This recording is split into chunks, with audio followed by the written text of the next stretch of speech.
ஐயா doctor S வெங்கடராஜலு அவர்கள் ஒரு சிறு வார்த்தைகள் நமக்காக.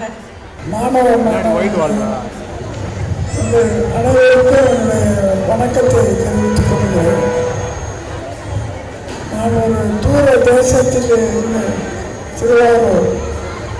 திருவாரூரிலிருந்து நான் வந்தாலும் இந்த சென்னையிலே என்னுடைய குடும்ப நண்பர் மிகச்சிறந்த very good organiser and a great leadership personality. இந்த விழாவை மிகச் சிறப்பாக ஏற்பாடு செய்திருக்கிறார். ஜெயம் சேரிட்டபிள் ட்ரஸ்ட் அந்த ட்ரஸ்ட் மூலமாக காலையிலிருந்து இன்று வரை அவ்வளவு மாணவர்கள் இங்கே இருக்கிறார்கள். இந்த விழா எந்த நோக்கத்துக்காக நடக்கிறது என்று இந்த நோக்கத்தை நிறைவேற வேண்டும். அதற்கு எல்லோரும் நாம் அவருக்கு துணைவிட வேண்டும் என்று கூறி இந்த ஒரு நல்ல வாய்ப்பை பெற்றதற்கு நான் பெரும் மகிழ்ச்சி அடைகிறேன். நன்றி, வணக்கம். அழகாக சொன்னீங்க. அவருடைய குரல் ரொம்ப லோவாக இருந்தாலும் அவர் சொன்ன விஷயம் ரொம்ப சவுண்டான விஷயங்கள் சொன்னார். ஜெயம் சேரிட்டபிள் ட்ரஸ்ட்டு ஒரு மிகப்பெரிய வெற்றியை நோக்கி பயணிக்கணும். உமன் எம்பவர்மெண்ட் பற்றி பேசினார். இன்னைக்கு பெண்களுடைய அட்வான்டேஜை எங்கே போனாலும் நம்ம பெருமையை தான் பேசுவாங்க. அதுக்காகவாது சார் சொன்னது பாதி கேட்கலைனாலும் உமன்ஸ் எல்லாம் சேர்ந்து ஒரு வளர்த்த கைத்தட்ட நம்ம எம்பவர்மெண்ட் பற்றி பேசினா நம்ம கொஞ்சம் காமிக்கிறாங்க. அவரை தொடர்ந்து டாக்டர் டி.ஆர். செந்தில் அவர்கள் MBBS TPH DAH MPH district health officer Kanchipuram அவர்கள் ஒரு சில வார்த்தைகள். பெருமதிப்பிற்குரிய சிவகுமார் IPS SP சார் அவர்களுக்கும் நடிகையில் விட்டு இருக்கும் அனைத்து சான்றோர்களுக்கும் எனது மாலை நேர பணிவான வணக்கங்களை சமர்ப்பிக்கின்றேன். முன்னணியில் அமர்ந்திருக்கும் அனைத்து சகோதரிகளும் வணங்கி மகிழ்கின்றேன். ஸோ இது ஒரு நல்ல ஒரு தருணம்னு நினைக்கிறேன். ஏன்னா எங்கள் சின்ன வயசில் நாங்களாம் கிராமத்தில் வளர்ந்தோம். செஸ் எல்லாம் நாங்கள் ஒரு கேள்விப்படாத விளையாட்டாகவே இருந்துச்சு. அதே மாதிரி விளையாண்டாலும் ஒரு கேம்பிளிங் மாதிரி பார்த்த காலம் அது. இப்போ நல்ல ஒரு 20-30 கிராண்ட் மாஸ்டர்ஸ் வர அளவுக்கு நல்ல முன்னேற்றம். ஒரு 2 கேள்வியோடு நான் ஒரு 5 நிமிஷம் மட்டும் உங்கள் கூட ஏன்னா நிறைய பெற்றோர் இருக்கீங்க, நிறைய ஆண் குழந்தைகள் பெண் குழந்தைகளும் இருக்கீங்க, சரிங்களா?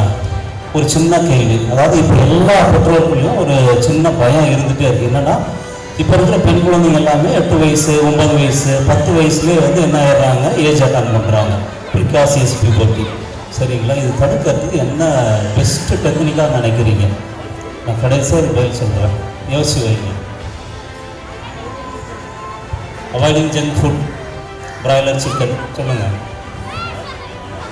ஆரோக்கியமான உணவு முறை, சரி. இதெல்லாமே 2ஆம் பட்ச பதில், ரைட்டு, சரி. கடைசியாக இதுக்கான விடையை எப்படி நான் சொல்கிறேன். அடுத்த கேள்வி என்னென்னா, which is the best technique for learning? கற்றுக்கொள்வதற்கான சிறந்த வழி எது? ஃபெயிலியர். ஓகே, சரி, ரைட். இதுக்கும் நாம் பதிலை பார்ப்போம். நான் ஒரு சின்ன ஸ்டோரி மட்டும் சொல்கிறேன். ஸ்டோரினா ரியல் ஸ்டோரி, சரிங்களா? ஒரு ஹீரோவை பற்றி, நாட் ஹீரோ, ஒரு சயின்டிஸ்ட். ஹீரோனாவே டக்குன்னு நம்ம வேறு நினைவுக்கு போயிடும். அவர் இங்கிலாந்தில் பிறந்தவர், அதுவும் லண்டனில், சரிங்களா? 1790s பிறந்தவர். இங்கே இருந்த மாதிரி அப்போவுமே அங்கே மேல் ஜாதி கீழ் ஜாதி மேல் வகுப்பு எல்லாமே இருந்தது, சரிங்களா? அந்த குடும்பத்தில் 4 பேர் குழந்தைங்க. அதில் ஒரு 3ஆவதாக பிறந்தார். படிக்க வசதி இல்லை, 2வது கீழ் வகுப்புன்றதுனால படிக்க அனுமதியும் இல்லை சமூகத்தில், சரிங்களா? அந்த மாதிரி ஒரு சூழ்நிலை, ரொம்ப வறுமையான ஒரு குடும்பம்.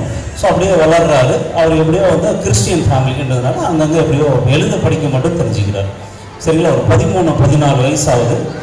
அங்கே எல்லாருக்கும் அவங்களுக்கு தெரியும் இல்லைங்களா? கட்டாயமாக ஒரு 14-15 வயசானா வேலைக்கு போயிடணும், அது கம்பல்சரி. ஈவன் படித்தா கூட அவங்களே அவங்களுடைய ஃபீஸ் எல்லாம் வேலைக்கு போய் தான் கட்டிக்கணுன்ற மாதிரி ஒரு சூழ்நிலை. ஸோ இந்த சூழ்நிலையில் அவர் வேலையை தேர்ந்தெடுக்கிறார், புக் பைண்டிங்கான வேலை, சரிங்களா? அவர் புக் பைண்டிங்கில் போய் ஜாயின் பண்ணுறார்.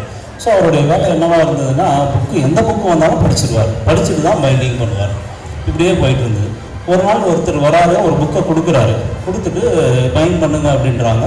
ஒரு 5 நாள் கழித்து வராரு, இல்லை சார் நான் பிஸியாக இருக்கேன், இன்னும் நான் புக்கை பைண்டிங் பண்ணல அதே மனிதர் திரும்ப ஒரு 10 நாள் கழிச்சு வரும், அப்பவும் அதே பதில், இல்லை சார் ரொம்ப பிஸியாக இருக்கிறோம் நாங்கள்.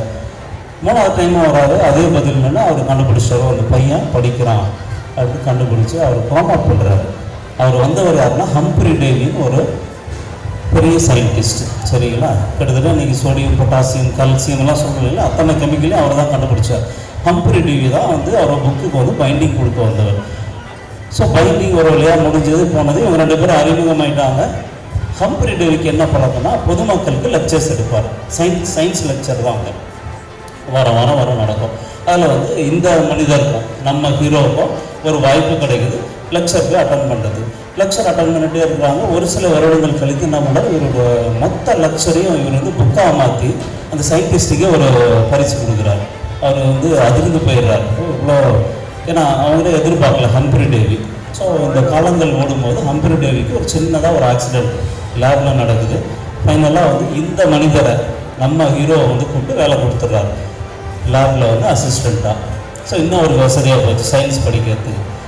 படின்னு படிக்கிறாரு.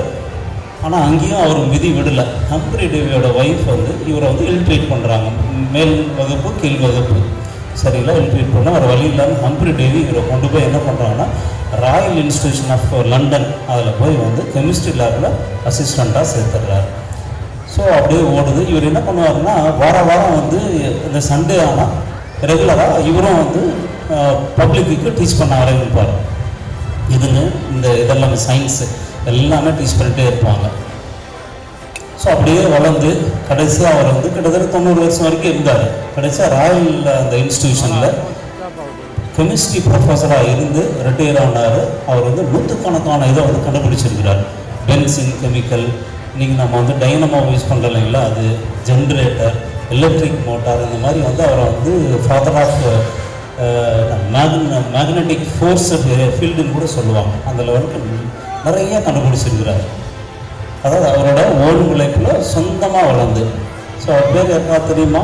நம்ம எல்லாம் அவரோட தான் யூஸ் பண்ணுறோம். நீங்கள் டைனமோ, ஜென்ரேட்டர், அவர் இல்லைன்னா வந்து ஒரு மேக்னெட்டிக் ஃபீல்டில் இருந்து கரண்ட் எடுக்க முடியும் அப்படின்றத அவர் தான் கண்டுபிடிச்சாரு. quite இன்ட்ரெஸ்டிங்கான ஹிஸ்ட்ரி அவருக்கு. மைக்கேல் ஃபாரடே, பிரமிப்பாக இருக்கும் அவருடைய ஹிஸ்ட்ரி படிச்சிங்கன்னா. அதான் கற்றுக்கொள்வது, சரிங்களா. அதுக்கு தேவை வந்து ஒன்றே என்னென்னா இன்ட்ரெஸ்ட். நம்ம வந்து இந்த மாதிரியும் கற்றுக்குறோம். செஸ் வந்து நமக்கு ஒரு 3 விஷயத்தை பேசிக்காக கற்றுக் கொடுக்குது. நான் செஸ்ஸை வந்து அப்படி தான் பார்க்குறேன். ஒன்று என்னென்னா வந்து ஃபஸ்ட்டு பாயிண்ட்டு அன்னெசரியாக அதுவும் பண்ணக்கூடாது. செஸ்ஸு வந்து நீங்கள் என்ன அப்படி விளையாட முடியாது. கிரிக்கெட் மாதிரி என்ன ஒரு பால் இல்லைன்னா அடுத்த பால் வாய்ப்பே இல்லை, சரிங்களா. நீங்கள் அன்னெசரியாக எதையுமே இப்போ அதே மாதிரி தான் வாழ்க்கையிலையும் அன்னெசரியாக எதையோ அதை தூக்கி போட்டுடணும். நிறையா இப்போ 10 மணி நேரம் 15 மணி நேரம் செல்ஃபோன், போதைப் பொருட்கள் முடிஞ்சுதான், சரிங்களா. நம்ம வந்து நீந்த தெரியுது அப்படின்னா சாக்கடையில் விழுந்தாலும் நீந்தக்கூடாது, எந்திரிச்சு நிற்கணும், சரிங்களா. இதை கடந்து அடுத்தது என்ன சொல்லுங்கன்னா ரைட் டைம் ரைட் மூவ், சரியான நேரத்தில் சரியான மூவ் பண்ணணும். இல்லைன்னா நீங்கள் வந்து என்ன பண்ண முடியாது. படிக்கிற நேரத்தில் படிப்பு, சாப்பிட்ற நேரத்தில் சாப்பாடு, தூங்குற நேரத்தில் தூக்கம், விளையாடுற நேரத்தில் விளையாட்டு. இப்போ காலம் மெடிக்கலான அந்த ஒரு பாயிண்ட்டை நான் பயன்படுத்திக்கிறேன் தருணத்தை. 50% சைல்டு மேரேஜ் வந்து இந்த கடைசி 3 வருடங்களில் இன்க்ரீஸ் ஆகிடுது. ஸோ படிக்க வேண்டிய வயதில் என்ன குழந்தைங்களுக்கு திருமணங்கள் நடக்குது. ஸோ இதையுமே வந்து நம்ம கையில் எடுத்து என்ன பண்ணுங்க.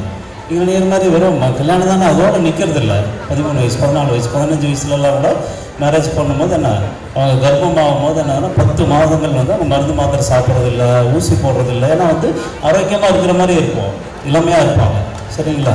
எனக்கு எந்த வியாதி வராது அப்படின்னு நம்புகிறாங்க, சரிங்களா. அதுதான் ஒரு மிகப்பெரிய சாபமே மனித குலத்துக்கு. எனக்கு எந்த வியாதியும் வராது, எனக்கு மரணம் வராதுன்னு நம்புகிறோம் பாருங்கள், அது எல்லாருக்குமே உண்டு. ஸோ அந்த மாதிரியான ஒரு பருவத்தில் இருக்கிறதுனால நிறைய இறப்புகள் ஏற்படுது. ஸோ அதனால் அந்த மாதிரி எங்கேயாவது நீங்கள் வந்து child marriage less than 18 years ஃபீமேலுக்கு மேரேஜ் நடந்தால் நீங்கள் ஒன்றுமே இல்லை, சிம்பிளாக ஞாபகம் வச்சுக்கோங்க. 1098 இதை பிரித்து 10 9 8 இந்த நம்பருக்கு ஒரு ஃபோன் பண்ணி இப்படி ஒரு மேரேஜ் நடக்க போகுதுன்னா கவர்மெண்ட் வந்து தடுத்துரும். நீங்கள் யார் என்னன்னு கூட கேட்காது, சரிங்களா. அதனால் வந்து இதுவுமே தேவையானது. இன்னொன்று வந்து செஸ் என்ன கற்றுக் கொடுக்குதுன்னா நீங்கள் முன்னாடி வச்ச காலை பின்னாடி வைக்கக்கூடாது, வைக்கவும் முடியாது, சரிங்களா. தேவையில்லாத செய்யக்கூடாது. Right move right time.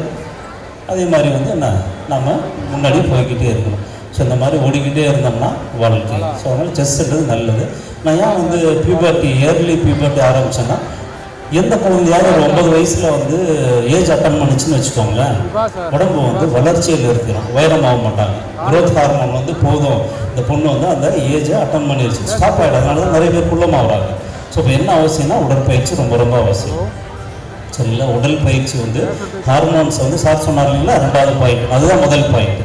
ஆரோக்கியமான உணவு வந்து 2வது. எந்த குழந்தையெல்லாம் வந்து நல்லா உடற்பயிற்சி, நல்ல யோகா, நல்லா இது பண்ணதோ அவங்களோட ஹார்மோன்ஸும் கெமிக்கல்ஸும் ப்ராப்பராக வேலை செய்யும், மூளை நல்லா வேலை செய்யும். ஸோ வந்து நமக்கு இந்த செஸ்ஸுக்கும் அது ரொம்ப அவசியம். ஸோ இப்போ 2வது கேள்விக்கும் வந்துடலாம். கற்றுக்கொள்வதற்கான பெஸ்ட் டெக்னிக் எது அப்படின்னு பார்த்தீங்கன்னா, teaching is the best way of learning.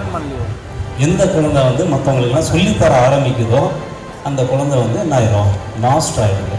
So அதனால் ஆல்வேஸ் வந்து பேரண்ட்ஸ் ஆகி நாமும் வந்து கற்றுக்கிட்டே இருக்கணும். அப்போ தான் மற்றவங்களுக்கு சொல்லித்தர அளவுக்கு நீங்கள் வந்து கற்றுக்கணும். ஸோ அதுதான் அந்த பாயிண்ட்டு. இப்போ இவரோட மைக்கேல் ஃபாரனுடைய வெற்றி கூட வந்து இந்த ஃப்ரீ லெக்சர்ஸாக கூட இருக்கலாம். மற்றவங்க சொல்லித்தர புதுசாக கற்றுக்கணும் அப்படின்ற ஒரு எண்ணம் வந்து வந்துகிட்டே இருக்கணும். புதிதாக கற்றுக்கிட்டே இருக்கிறது ஒரு நாளும் நம்ம உயிரோடு இருக்கிறோன்னு அர்த்தம். ஸோ அதனால் வந்து இந்த செஸ்ஸில் வந்து நிறைய பாடங்கள் நம்ம கற்றுக்கலாம், நல்ல விஷயங்கள் வந்து வந்துட்டு இருக்கு.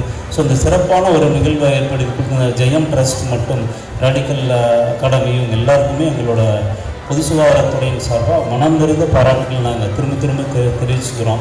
இந்த சிறப்பான தருணத்துக்கு வந்து எஸ்பி சார் எல்லாருமே வந்து நான் செஸ் தானே அப்படின்னு நினைக்காம எல்லாருமே வந்து இங்கே எல்லோரும் சிறப்பிச்சுருக்காங்க. அனைவருக்கும் நன்றி தெரிவிச்சுக்கிறோம். அனைத்து குழந்தைகளுக்கும் எங்களோட பாராட்டுகளை நான் தெரிவிச்சுக்கிறேன். நன்றி.